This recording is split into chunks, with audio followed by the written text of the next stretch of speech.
क्या हाल है जनाब? आप सबके सब ठीक ठाक हैं, खैरियत से हैं? उम्मीद करता हूँ आप सब खैरियत से होंगे। तो जी आज मैं आपको एक और टॉपिक के साथ हाजिर हुआ, जिसमें मैं आपको बताना चाह रहा हूँ कि अक्सर लोगों को मैंने देखा है कि यार लोग चिक्स लेते हैं 10 दिन के, एक दिन का या 15 दिन के, उसको पूरा 6 महीने तैयार करते हैं, ब्रीडर बनाते हैं उनको, एक दिन के चूज़े को। फिर ब्रीडर बनाने के बाद फिर उनसे एग्स लेते हैं, ठीक है। फिर वो एग्स बेचते हैं, या तो फिर गोल्डन मिस्री के बेचते हैं, आस्ट्रोलापारियर के भी बेचते हैं लोग। लेकिन आस्ट्रोलापारियर के ज़रा महंगे होते हैं वो, वैसे अच्छे रेट पे भी बिक जाते हैं। अब मसला क्या होता है? मसला ये होता है कि अब वो एक दिन का चूज़ा लेते हैं, उसको 6 महीने 7 महीने तक पालते हैं। 7 महीने के पालने के बाद फिर उसमें सबसे जो बड़ा मसला आता है ना, सबसे बड़ा जो सोचने वाली बात है, जो आपको सोचनी चाहिए, वो ये है कि आधे मेल निकलते हैं और आधे फीमेल निकलते हैं। अगर फॉर एग्जांपल आपने 100 मुर्गियाँ रखी हैं, 100 चूज़ा आपने डाल लिया एक दिन का, आपने ये सोच के डाला है कि यार मैं 6 मंथ के बाद जो है इससे एग्स लूँगा और उससे चिक्स निकालूंगा। ठीक है, बिल्कुल ठीक है। लेकिन अब इस तरह से नहीं होता कि आप अगर 100 लेंगे तो 100 में से सारी फीमेल्स तो नहीं निकलेंगी। जाहिर सी बात है, अब आधे मेल निकलेंगे आधे फीमेल निकलेंगे।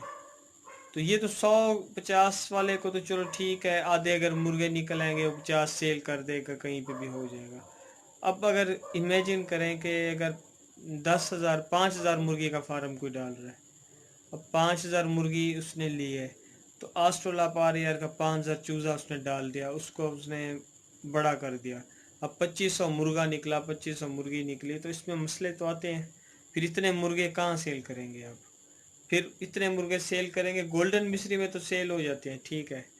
लेकिन जो दूसरी ब्रीड है, आस्ट्रोलापारियर है ही महंगी ब्रीड। वो तो चूज़ा ही 100 रुपए का है उसका। जब आप 100 रुपए का चूज़ा लेंगे और उसको मुर्गा होगा, तो मुर्गा आपका वज़न तोल के हिसाब से जाएगा। शौकिया हिसाब से बिक जाते हैं, लेकिन इतनी ज़्यादा तादाद में कोई इतने लोग, शायद कोई शौकिया मिल जाए तो मिल जाए। 50 100 30 तो बिक जाती हैं मुर्गे। लेकिन 5,000 मुर्गा अगर हो या 2500 3,000 मुर्गा हो, तो बेचना आपको प्रॉब्लम करेगा। हाँ, वेट के हिसाब से बेच सकते हैं, वेट अच्छा कर जाते हैं ये। 1.5 किलो 2 किलो, 2 किलो से भी 3 किलो से भी ऊपर कर चले जाता है ये। फिर अब ये सोच के कर सकते हैं कि वज़न के हिसाब से। अच्छा, तो बात ये कह रहा था मैं कि अब बंदे क्या करते हैं कि एक दिन का चूज़ा जो मैंने आपको बताया वो लिया, बड़ा किया, ब्रीडर किया, फिर उसके एग्स लिए, फिर बेचे। इस तरह ना करें।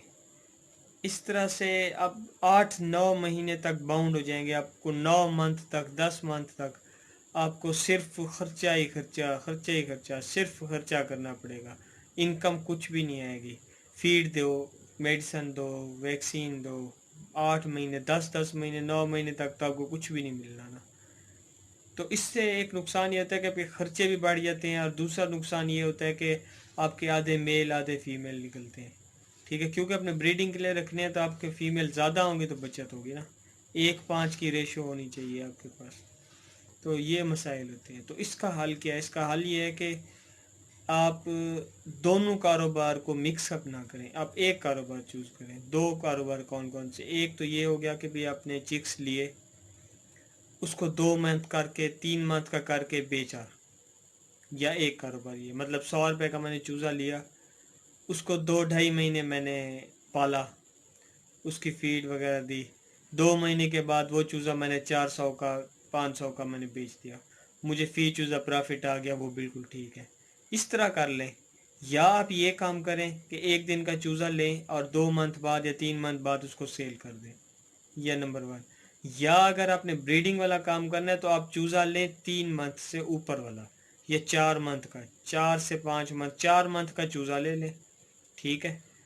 उसमें सबसे बड़ा फ़ायदा आपको ये होगा कि उसमें मेल फीमेल की आइडेंटिफिकेशन हो जाएगी, कंफर्म पता लग जाएगा कि यार ये मेल है ये फीमेल है, ठीक है। एक मुर्गा ले लें, 4 मुर्गियाँ ले लें, एक 4 का सेट ले लें, एक 5 का भी कर सकते हैं, एक 4 का भी कर सकते हैं। तो इस तरह से आप सेट बना के आप मुर्गियाँ ले लेंगे। आपको पता लग जाएगा इतने नर ले रहा हूँ इतनी मादा। तो इसका ये फ़ायदा सबसे बड़ा ये होगा कि मेल फीमेल की आइडेंटिफिकेशन होगी। आपने उसको ज़्यादा 7-8 महीने पालना नहीं पड़ेगा, ठीक है। तकरीबन 5-4 मंथ का आप ले लेंगे तो 2-2.5 महीने आप पालेंगे तो आपका ब्रीडर तैयार हो जाएगा। मेल फीमेल की भी टेंशन ख़त्म, सुकून से आप उसको पालें। हाँ, ये कभी गलती ना करें, ब्रीडर ना लें, ब्रीडर में बहुत धोखे होते हैं।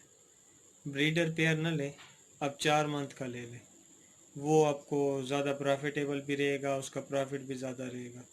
आप वो ले लें, उसकी ब्रीडिंग स्टार्ट करें। आप एक छोटा सा इनक्यूबेटर ख़रीद लें, अपनी कैपेबिलिटी के हिसाब से, अगर 100 हैं, 200 हैं, 50 हैं, या जितने भी हैं समथिंग, वो आप अपनी मर्ज़ी से कर सकते हैं। और अपने हिसाब से जितना आपका पैसा है, जितना गुड़ डालोगे भाई उतना मीठा है, ठीक है ना। जितना गुड़ डालते जाएंगे उतना मीठा होता जाएगा। और आजकल आप आ रहे के सेल परचेज़ का कोई इतना मसला तो नहीं होता, सेल आसानी से हो जाती है। तो ये टिप्स मैं आपको देना चाह रहा था, जिसमें मैं इनका आपको थोड़ा सा गाइड कर दूं कि भाई दो कारोबार को मिक्स अप ना करें, एक काम करें। या चूज़ा चूज़ा लें, 2 मंथ बाद सेल करें, या फिर चूज़ा ही 4 मंथ का लें, 2 मंथ उसको रखें और ब्रीडर तैयार करें और अपनी हैचरी बनाएं, चिक्स सेल करें। चिक्स सेल कर सकते हैं, आप एग्स भी सेल कर सकते हैं। दोनों काम है, 2 in 1, आप जो भी काम स्टार्ट कर दें।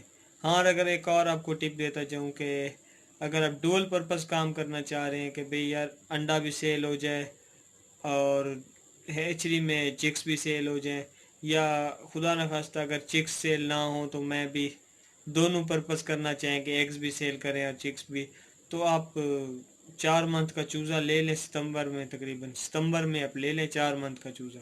सितंबर का महीना बेस्ट रहेगा, सितंबर में ले सकते हैं, सितंबर के एंड में भी ले सकते हैं। अक्टूबर और नवंबर लगेगा, नवंबर के एंड में आपके मुर्गियाँ अंडे देना शुरू कर देंगी और आगे दिसंबर में सर्दियाँ शुरू हो जाएंगी। दिसंबर के मंथ में और जनवरी और फरवरी, ये 3 मंथ आप अंडे सेल कर सकते हैं मार्केट में। मार्केट खुली है और इसका एस्ट्रोलैब का तो रेट भी और अंडे का साइज़ भी बड़ा होता है। तो अंडे सेल करना चाहिए, अंडे सेल कर सकते हैं, चिक्स सेल करना चाहिए, चिक्स सेल कर सकते हैं, डुअल पर्पज़ है। उम्मीद करता हूँ मेरी वीडियो आपको पसंद आई होगी।